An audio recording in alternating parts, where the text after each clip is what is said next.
शुरुआत 2012 में जब मैं यहाँ से ग्रेजुएशन कर 12वीं करके गया था। जी। संगठन है उसमें मेरी शुरुआत हुई एक कार्यकर्ता के तौर पर। फिर मेरे पिताजी का चुनाव आ गया तो फिर 2017 में उनका चुनाव मैंने लड़ाने का काम। बहुत परिवर्तन है क्योंकि उस टाइम हम पहली बार चुनाव लड़ रहे थे।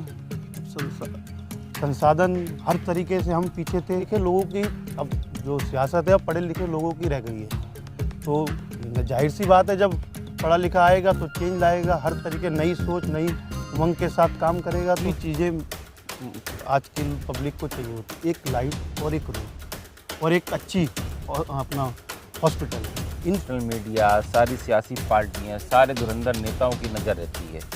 तो क्या लगता है कि आज़म खान का जो जादू था रामपुर में, 9 बार के विधायक हैं, किस रूप में देखते हैं? क्या इस बार वो जेल से चुनाव लड़ रहे हैं और उनकी कमान उनके बेटे को अपनी विधानसभा का चुनाव भी लड़ना है, अपने पिता की सीट का भी चुनाव लड़ना है और 3 विधानसभाओं का भी चुनाव उसे देखना है, तो कितना कठिन होगा उसके लिए? देखिए जादू की बात तो आपको बताऊं, जादू तो सिर्फ योगी जी का ही चल रहा है। जादू। नमस्कार, आज हमारे साथ हैं गुरकीरत जी। हमसे जानते हैं कि उनके जीवन की शुरुआत जो हुई, राजनीतिक जीवन की शुरुआत, उनकी शुरुआत कहाँ से हुई? जी, आपकी जो जीवन की शुरुआत हुई राजनीतिक में, वो कौन से क्षेत्र से हुई और क्या आपने कौन सा चुनाव पहले लड़ा?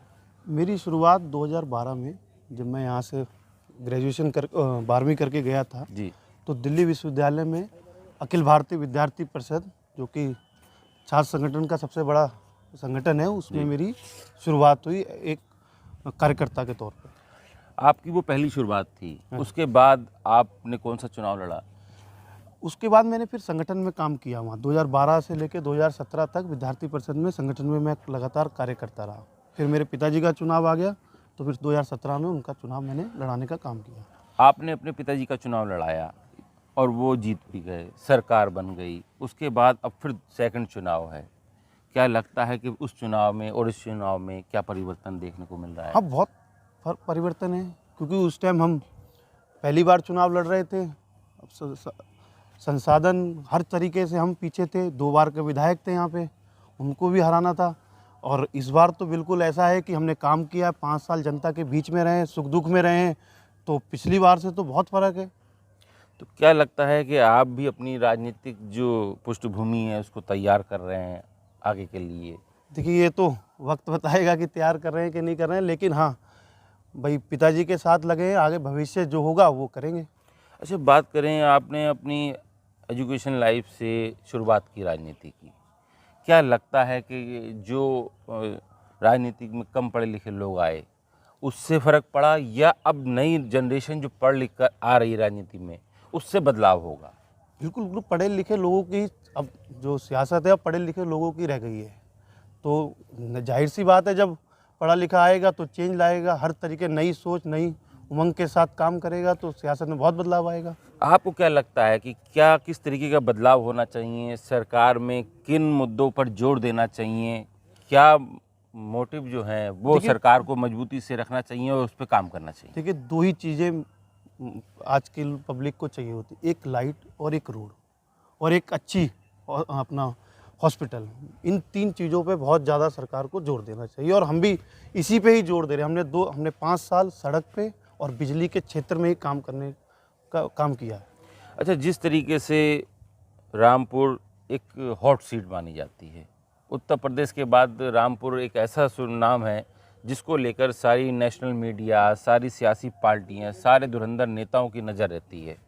तो क्या लगता है कि आज़म खान का जो जादू था रामपुर में, 9 बार के विधायक हैं, किस रूप में देखते हैं? क्या इस बार वो जेल से चुनाव लड़ रहे हैं और उनकी कमान उनके बेटे को अपनी विधानसभा का चुनाव भी लड़ना है, अपने पिता की सीट का भी चुनाव लड़ना है और 3 विधानसभाओं का भी चुनाव उसे देखना है, तो कितना कठिन होगा उसके लिए? देखिए जादू की बात तो आपको बताऊं, जादू तो सिर्फ योगी जी का ही चल रहा है। जादू अब किसी नेता का नहीं चल रहा, जादू सिर्फ योगी जी का जादू चल रहा है।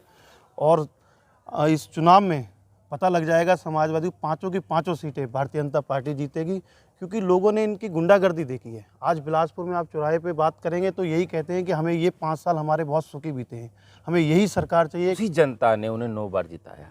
अगर कोई ऐसी छवि का व्यक्ति होता तो जनता क्यों जिताती, क्या मानते हैं?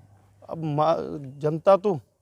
जनता ने जिताया है तो जनता उनको करती होगी, लेकिन उनकी गुंडागर्दी, उनकी इन चीज़ों को सबने, सरकार ने देखा है कि भाई किस तरीके से इन्होंने किया है। उपचुनाव भी आया, उपचुनाव में आज़म खान की पत्नी तंजीम फातिमा जी चुनाव लड़ी, वो भी जीत गईं, जबकि उपचुनाव में मौजूदा सरकार की सीट निकलती है, सरकार का चुनाव होता है, प्रत्याशी जो होता है वो सरकार के नाम पर चुनाव लड़ता है। ऐसा होता है ना, कुछ चीज़ें जातिगत आंकड़े भी होते हैं। भाई जातिगत आंकड़ों पे भी चुनाव बहुत निर्धारित होता है, लेकिन चुनाव बहुत अच्छा, आप भी जानते हैं कि मात्र 6,000 से हमारी पार्टी हारी थी उस टाइम। बहुत अच्छा चुनाव हमारे प्रत्याशी ने लड़ा था उस समय। तो लगता है कि जिस तरीके से अब अब्दुल्ला आज़म कमान संभाल रहे हैं, आज़म खान जेल में हैं, तो इससे कहीं ना कहीं बीजेपी को बहुत बड़ा फ़ायदा मिलेगा इस चुनाव में। अगर आज़म खान बाहर होते नहीं, तो शायद अंदर हो नुकसान या होता। बाहर हो, उनके होने से कोई फ़र्क नहीं पड़ेगा, क्योंकि योगी मोदी फैक्टर ये पहले से ही 5 साल से लगातार चल रहा है, तो हमें कोई फ़र्क नहीं है, जेल हो या अंदर हो या बाहर हो ये लोग। अच्छा, तो क्या मानते हैं कि इस बार आप किसकी सरकार बनती देख रहे हैं? सरकार तो बीजेपी की तय हो गई है। मानते हैं गठबंधन में बनेगी? नहीं, बीजेपी की तय हो गई है। नहीं, तय फुल फ्लैश आएगी, फुल फ्लैश आएगी या किसी से गठबंधन 300 प्लस होगा? आएगा।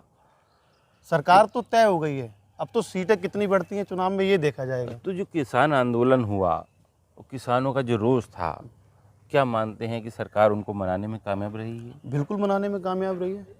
हमारे बिलासपुर में हमें 90% किसान वोट मिल रहा है इस टाइम, क्योंकि हमने किसानों के काम किए हैं। ठीक है, वो बिल आया था, बिल वापसी हो गया, हमारे देश के प्रधानमंत्री जी ने माफ़ी मांग ली, लोगों में बात खत्म हो गई, अब कोई वो ऐसा इशू नहीं है। लेकिन हाँ, समाजवादी को इसी के नाम पे चुनाव लड़ने की कोशिश कर रहे हैं, क्योंकि उनके पास और कोई एजेंडा नहीं है।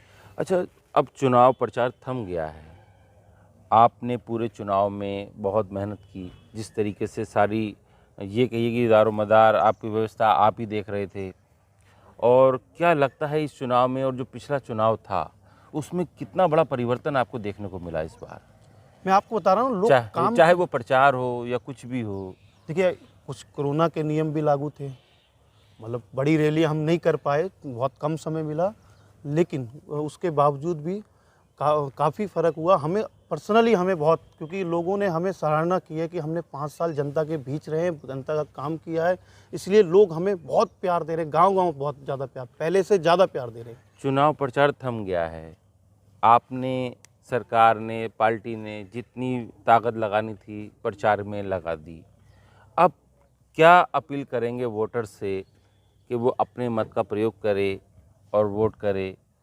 क्या कहेंगे, क्या संदेश देंगे जनता को? जनता को यही संदेश है कि जी विकास के नाम पे वोट करें, क्योंकि 5 साल आपको भरपूर बिजली, अच्छी सड़कें, हर तरीके से अच्छा शासन हमने देने का काम किया है। अगर आगे भी ऐसा शासन आप चाहते हैं तो भारतीय जनता पार्टी को कल वोट जरूर करें।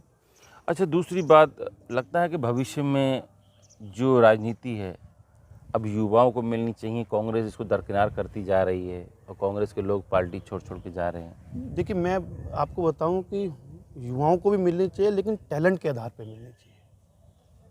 टैलेंट का मतलब कि मेहनत करके मिलनी चाहिए। जैसे आप बात कर रहे हैं अब्दुल्ला आजम, उन्हें बनाई सीट मिली थी, उन्हें कोई संघर्ष नहीं करना पड़ा था। संघर्ष हमने किया। हम 2012 में दिल्ली में थे तो हमारे पिताजी विधायक नहीं थे, हमारे पिताजी मंत्री नहीं थे। हमें नहीं पता था कि हम विधायक बनेंगे, मंत्री बनेंगे। तो मेरे कहना ये है कि टैलेंट के आधार पे भी युवाओं को मतलब आगे मौका मिलना चाहिए। तो ये मान के चलें कि अगला विधानसभा चुनाव आप राजनीतिक में कदम रखेंगे, अगला विधानसभा चुनाव भी लड़ेंगे? ये तो वक्त बताएगा। अभी तो खैर चलो इस वाले चुनाव देखते हैं, आगे भगवान बताएगा। मतलब आपने कोई रोड मैप तैयार किया होगा अपनी राजनीतिक पृष्ठभूमि को लेकर? रोड मैप तो यही है, बिलासपुर में काम करेंगे, 5 साल ऊपर वाला मौका देगा तो बहुत यहाँ पे हर चीज़ लाने का काम करेंगे, मेहनत करेंगे यहीं पे। तो ये थे हमारे साथ गुरकीरत सिंह जी, जिन्होंने कहा कि सरकार अगर हमें मौका देगी, पार्टी मौका देगी तो आगे जनता के विकास के लिए हम सेवा करते रहेंगे। राजीव वर्मा, बिलासपुर।